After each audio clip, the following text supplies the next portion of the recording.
Oh no, this thing that I'm doing is a disaster and I think I'm going to cry on camera. No, not the title of your sex tape, but the reaction of any wrestler who's had their well planned out big time match fall apart in front of them as it's going on. There are plenty of podcast interviews of wrestlers talking about matches of theirs they hated, but it's called professional wrestling for a reason.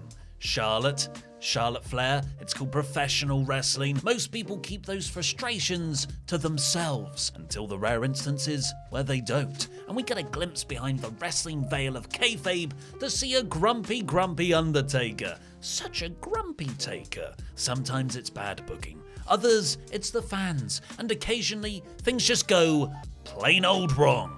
I'm Oli Davis, hailing from PartsFunKnown, and these are 10 times wrestlers visibly hated their own matches. Hey, this is my first proper List VO appearance on PartsFunKnown, but why buy the inevitable NFT of this momentous internet occasion when you could just smash that subscribe button instead?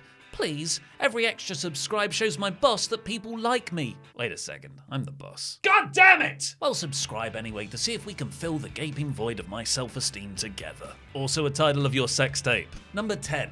Brock Lesnar vs Roman Reigns, WrestleMania 34. This will be one of the more unique entries on this list because the frustration shown did not come during that actual match. A match that was, well, terrible. WWE was determined to get Roman Reigns cheered at WrestleMania 34 whether we liked it or not, and their genius way to do so was to completely ruin what made Brock Lesnar cool. So WWE crafted a storyline that Lesnar hated wrestling, hated the fans, was lazy, and was about to leave for UFC. Come see the biggest show of the year, folks. It's so good the main eventer doesn't want to be here. Unsurprisingly, this didn't work. Rather than getting people to cheer Roman Reigns, the crowd just booed both guys instead, which was double bad because the match wasn't very good to begin with. This so frustrated Lesnar that a camera crew filming the WrestleMania 34 documentary captured him walking through the curtain backstage, where he tosses the very heavy Universal Championship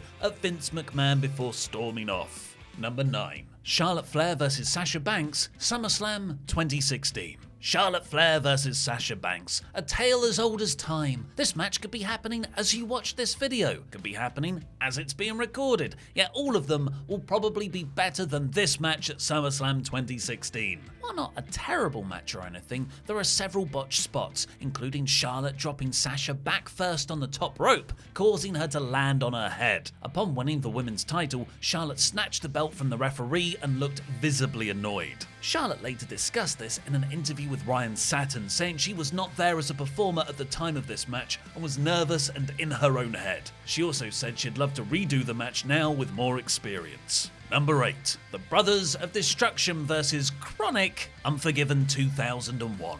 Despite being one of the best of all time, The Undertaker isn't particularly shy about hating his own matches. One of the many low points of the Invasion storyline, The Undertaker and Kane took on Bryan Clark and Bryan Adams at Unforgiven 2001, and the dead man was not enjoying himself. Chronic weren't known to be good workers on a good night, and this was them on one of their worst. You can see Undertaker's growing anger throughout the match, which finally peaks on his hot tag, where he yells full volume at a tired Bryan Clark, "Feed, feed!" Not his to-do list for that weekend, nor an early version of Ryback's eventual catchphrase, but instructions for Clark to get to his feet quicker to feed Taker's hot tag offense. This moment has sadly been edited off of the Peacock version of the match. Despite the two Bryans being Undertaker's real-life friends, he hated this match so much, Clark got released outright afterwards, while Adams was sent down to developmental and requested his release 2 months later. Number 7. Eddie Guerrero vs Chris Benoit,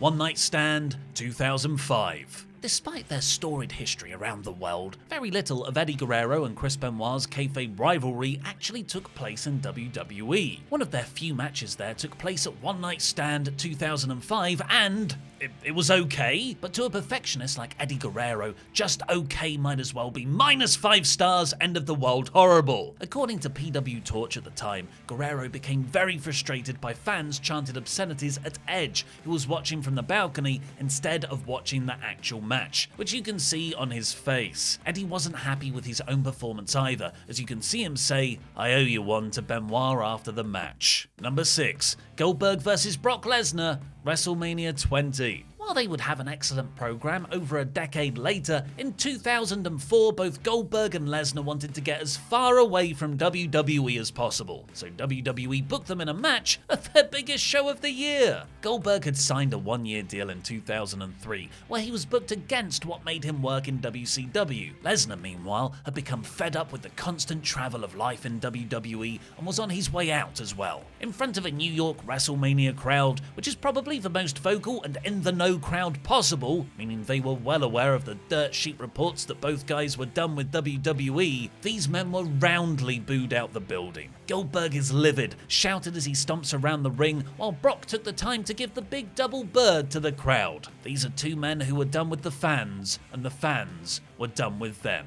Number 5. Cody Rhodes, Ted DiBiase Jr. and Wade Barrett versus Daniel Bryan, Ezekiel Jackson and Sin Cara, SmackDown June 17th, 2011. What a random match. What could have gone wrong on this random episode of Smack? Oh wait, it's the referee was trying to on me match. If you haven't heard Cody Rhodes' famous story about Ted DiBiase Jr. angrily saying that referee was trying to on him, it is a classic even if DiBiase denies it happened. It's still real to me, damn it! As for the actual match, it's a bit of a mess because of one notoriously difficult to work with participant, the original Sin Cara. Sin Cara Uno. Sin Cara messes up Wade Barrett's heat spots and tags in Daniel Bryan instead of Ezekiel Jackson, who was supposed to be the featured performer in the match, before DiBiase doesn't kick out of Bryan's dropkick in the corner. Oh no, look at that referee trying to on him. What does on him even mean?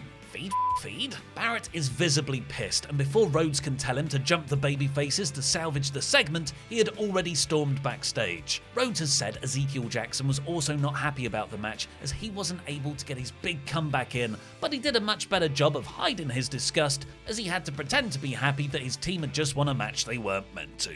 Not a good night, but at least we got a lovely story out of it. Number 4, Brothers of Destruction versus DX, Crown Jewel 2018. Should we just pretend Shawn Michaels really did retire in 2010? Shawn certainly wants to! The infamously bad Brothers of Destruction vs DX match for Crown Jewel 2018 is one of the worst examples of a Legends match concept. Rather than playing up their all-timer status, everything ended up going wrong to accentuate their advanced years. Triple H tore his pectoral muscle, Kane's mask fell off, Shawn Michaels is bald, it's no fun, and it seems the guys in the ring knew it as well, which you can see in their faces at the end of the match. If regret looked like 4 50-year-old men in a row, oh here you go, dictionary definition. Number 3, Shawn Michaels vs Hulk Hogan, SummerSlam 2005. You know how if you push the positive ends of two magnets together it doesn't really work out? Well, that's kind of how this match is, but with egos instead of magnets. Yeah, bitch! Magnets! Oh! Hulk Hogan and Shawn Michaels have two of the biggest egos in WWE history. Two guys very protective of their spots meeting in a match with a clean finish and no rematch. What could go wrong? Shawn Michaels in full 90s dickhead mode can. Michaels was annoyed about Hogan's backstage politicking, refusing to put over Shawn in a second match, so HBK decided to completely sabotage this one. This is probably the most overacted match in WWE history, with Michaels popping up and doing a little run in a circle while selling the big boot before the leg drop. The whole match is like a performance art piece on someone sarcastically pretending to enjoy their job. Number 2.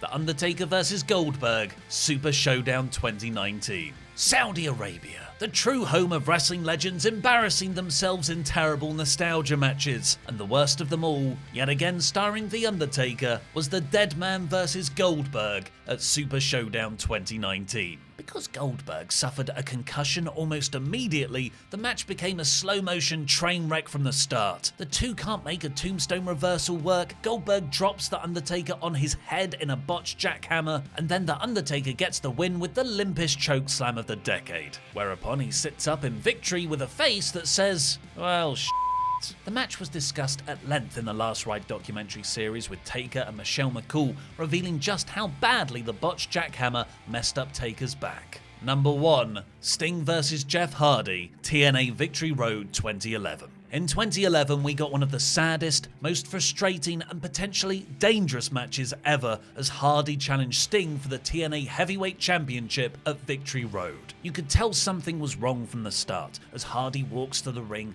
clearly inebriated and in no condition to perform in the main event of a pay-per-view. Eric Bischoff comes out and stalls for a bit of time before telling Sting to take the match home immediately. Something probably better done before you let the guy walk out there. The two lock up, Sting throws a kick, 2 punches, and forces Hardy into the Scorpion Death Drop before not letting Hardy kick out of the pin. The incident was a low point for the company, which is saying something for TNA, and fans criticised the promotion for letting the match get as far as it did. As soon as it's over, Sting walks around looking very pissed off as the crowd chanted "bullshit," to which Sting responded to, turning around saying, "I agree," as the show goes off the air. Thankfully, Jeff Hardy has gotten help in the years since this match took place, but it remains one of the worst black marks in TNA's history.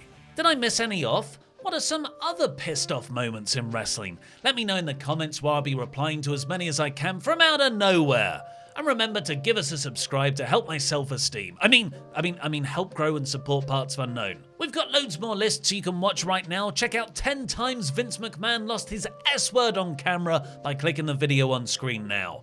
Or dive into our wrestling playlist for a binge. I've been Oli Davis. Jam that jam.